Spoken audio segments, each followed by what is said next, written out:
Di dalam ruang utama, wajah Shen Feng sehitam punggung sebuah pot. Shen Duan, kepala generasi kedua, dan Shen Yifeng, kepala generasi ketiga, juga menunjukkan ekspresi wajah yang sama kurusnya. Tidak diragukan lagi bahwa selain kepala klan burung vermilion, Shen Feng, semua harta benda orang lain, termasuk anggota utama klan, telah ludes. Bukan soal uang, bahkan barang-barang emas yang mereka timbun di kamar mereka pun lenyap tanpa jejak. Di antara mereka semua, Shen Jing adalah yang paling sengsara. Demi bisa mengejar banyak wanita cantik dan memiliki pertukaran mendalam yang lebih baik dengan mereka, Shen Jing tidak pernah lupa membeli mutiara dan permata berharga setiap kali dia keluar. Dan beberapa hari yang lalu, dia baru saja memenangkan lelang sejumlah besar batu permata berkualitas tinggi.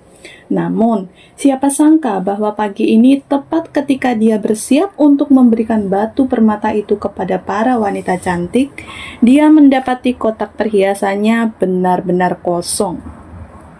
Ini jelas hanya membuat bulu kuduknya berdiri karena marah. Dasar penculik kecil yang tidak berguna. Bahkan beberapa batu permata kecil yang tertanam di kotak perhiasan pun tidak dibiarkan begitu saja dan semuanya digali.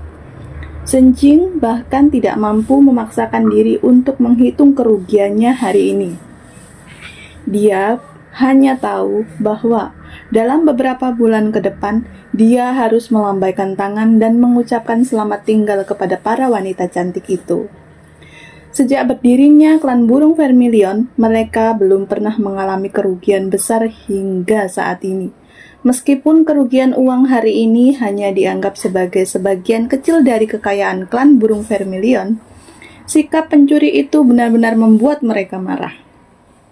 Hanya dalam satu malam, pencuri itu benar-benar berani merampok seluruh anggota utama klan burung vermilion, dan tidak satupun dari mereka yang menyadari kehadiran pihak ketiga.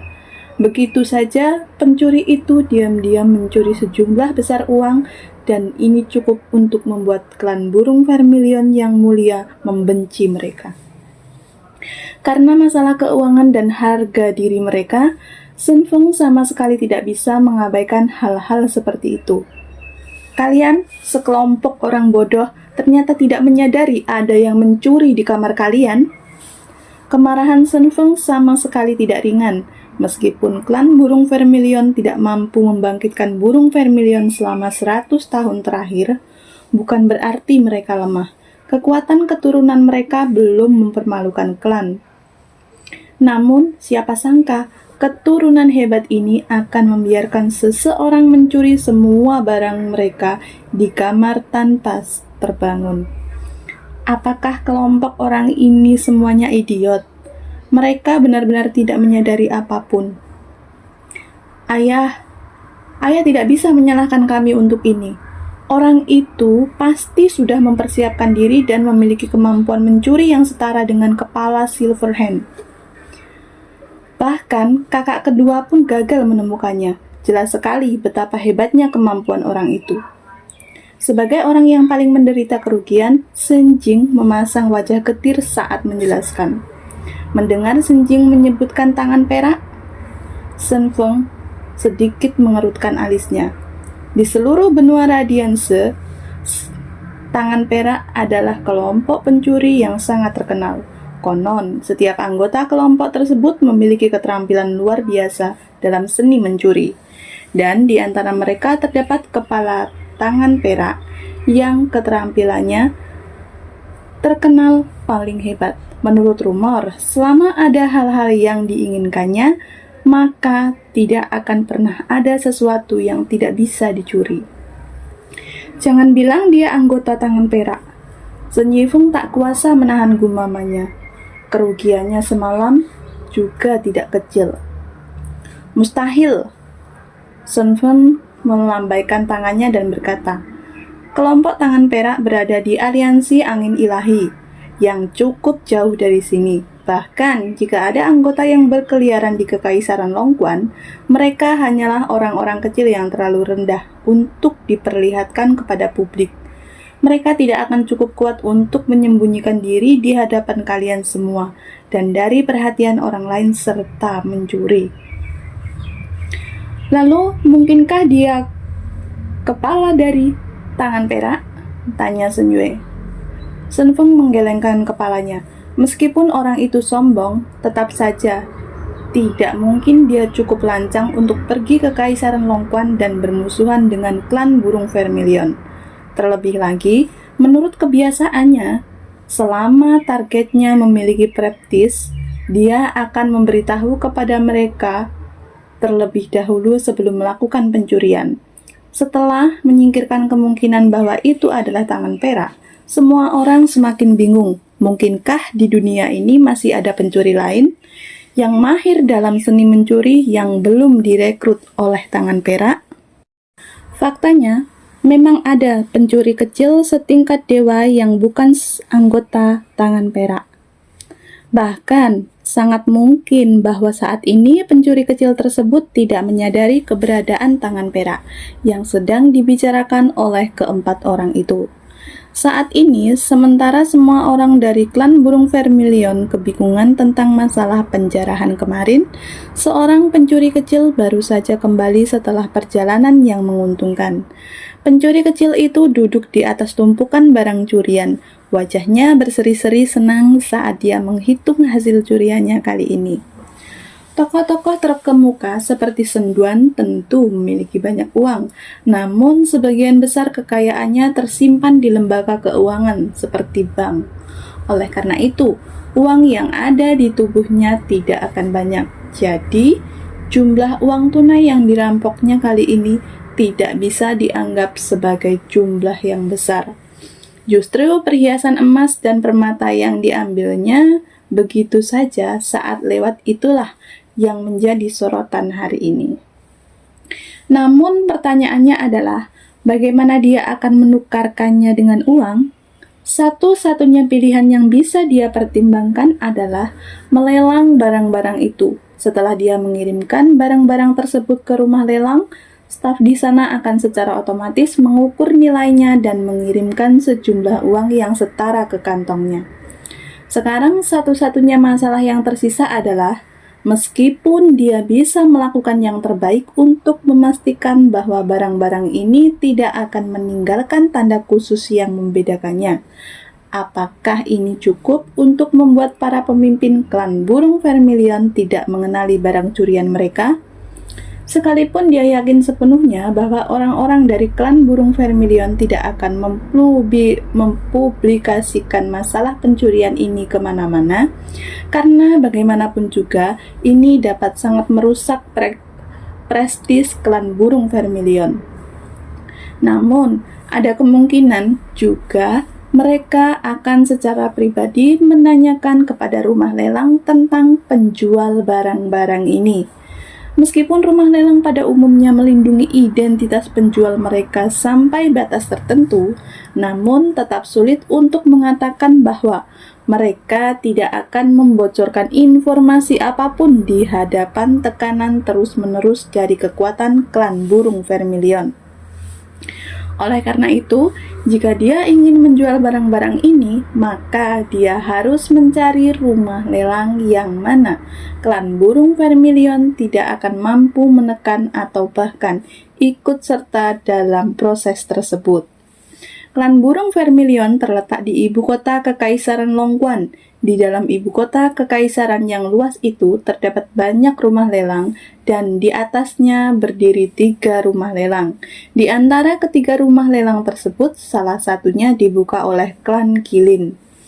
Salah satu dari 5 klan besar lainnya, yaitu rumah lelang Qilin.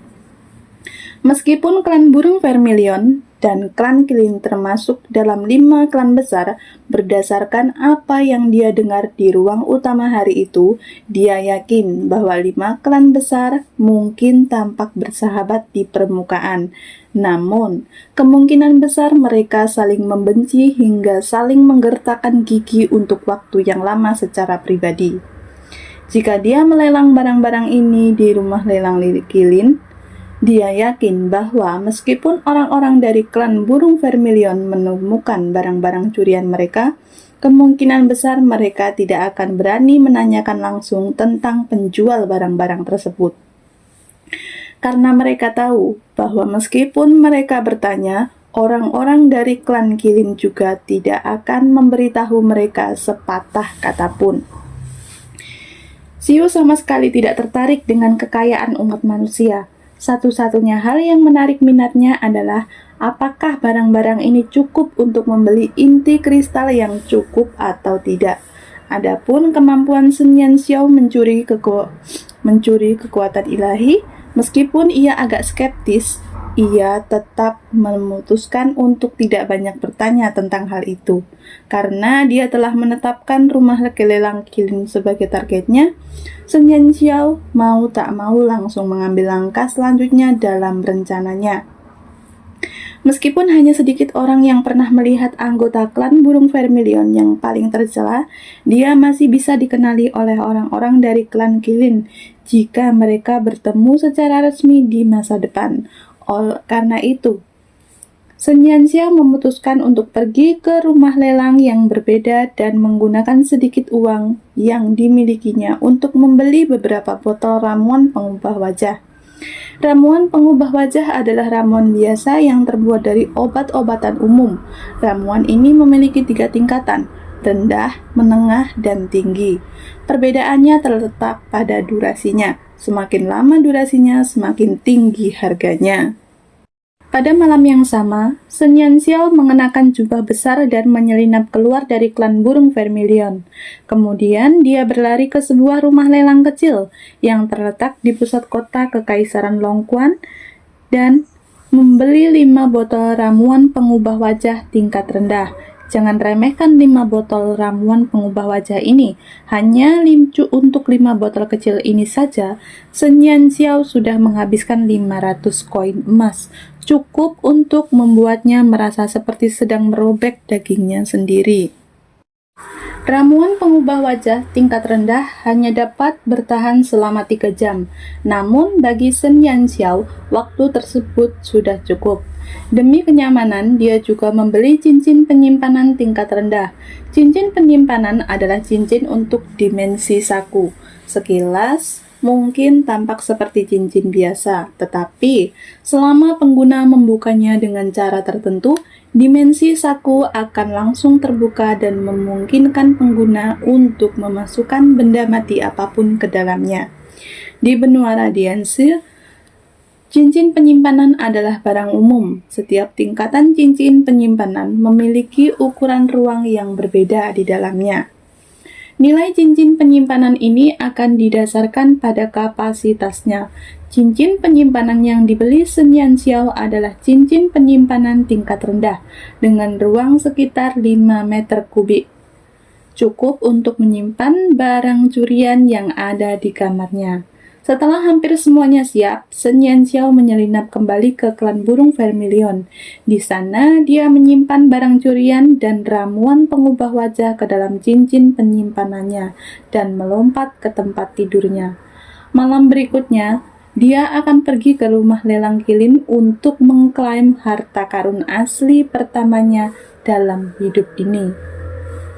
Rumah lelang Kilin terletak di sisi utara ibu kota kekaisaran dan memiliki luas lantai yang sangat besar. Ini adalah rumah lelang terkaya dan paling terkenal di antara 3 rumah lelang besar. Semua ini karena di baliknya terdapat klan Kilin, klan yang paling dihormati dan terkaya di antara 5 klan besar.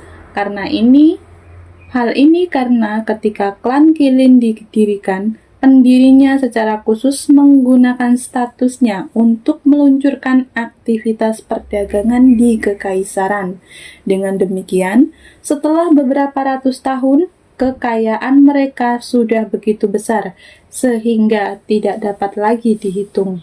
Bahkan ada desas-desus bahwa gudang klan Kilin penuh sesak seperti kas negara. Malam tiba dengan bulan yang menggantung tinggi di langit. Rumah lelang milik klan Kilin diterangi dengan terang karena malam yang tenang justru merupakan waktu ketika rumah lelang paling ramai. Banyak pembeli datang cukup pagi ke rumah lelang, dan masing-masing duduk di aula. Di dalam rumah lelang besar itu dengan cepat dipenuhi oleh para pelanggan yang sebelumnya mengikuti tender kompetitif. Di bagian belakang aula rumah lelang Kilin, seorang pemuda berusia sekitar 16 atau 17 tahun duduk tegak di kursi yang dilapisi kulit harimau, sambil dengan malas melipat kakinya. Ketampanan yang tak tertandingi di wajahnya terpancar sedikit kemalasan, dan sepasang mata sipitnya yang seperti mata burung poenik menunduk saat ia melihat daftar barang yang diserahkan oleh orang yang bertanggung jawab atas rumah lelang tersebut. Hanya itu saja, pemuda tampan itu mengangkat alisnya karena barang-barang yang akan dilelang hari ini tampak kurang menarik. Kimeng yang baru berusia 50 tahun adalah orang yang bertanggung jawab atas rumah lelang Kilin. Sosoknya yang pendiam dan tertutup seperti beberapa hari yang lalu.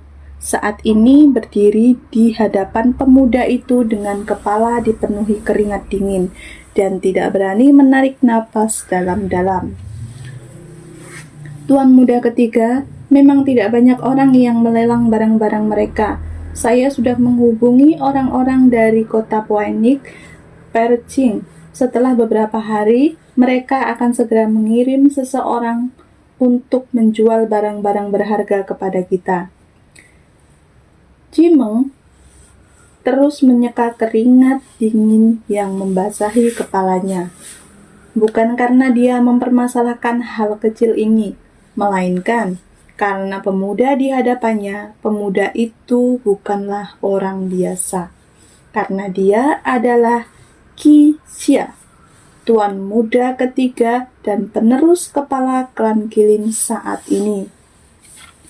Kekayaan klan Kilin terkenal di seluruh dunia, dan setiap kepala klan harus memiliki prestasi tertentu dalam industri perdagangan agar dapat menduduki posisi tersebut. Di antara semua anggota generasi ini, tuan muda ketiga adalah yang memiliki kemampuan terkuat.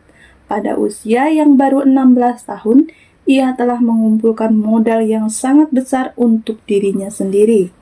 Bahkan beberapa perusahaan perdagangan yang baru dibangun di Kekaisaran Longquan dalam beberapa tahun terakhir ini, diam-diam semuanya dihasilkan oleh tuan muda ketiga. Bisa dikatakan bahwa dalam 100 tahun terakhir, Qi Xia adalah jenius nomor 1 dari klan Kilin dalam hal perdagangan. Bahkan jika itu hanya sepasang tembaga rusak atau besi tua, dia akan mampu menjualnya dengan harga selangit setelah barang-barang itu melewati tangannya.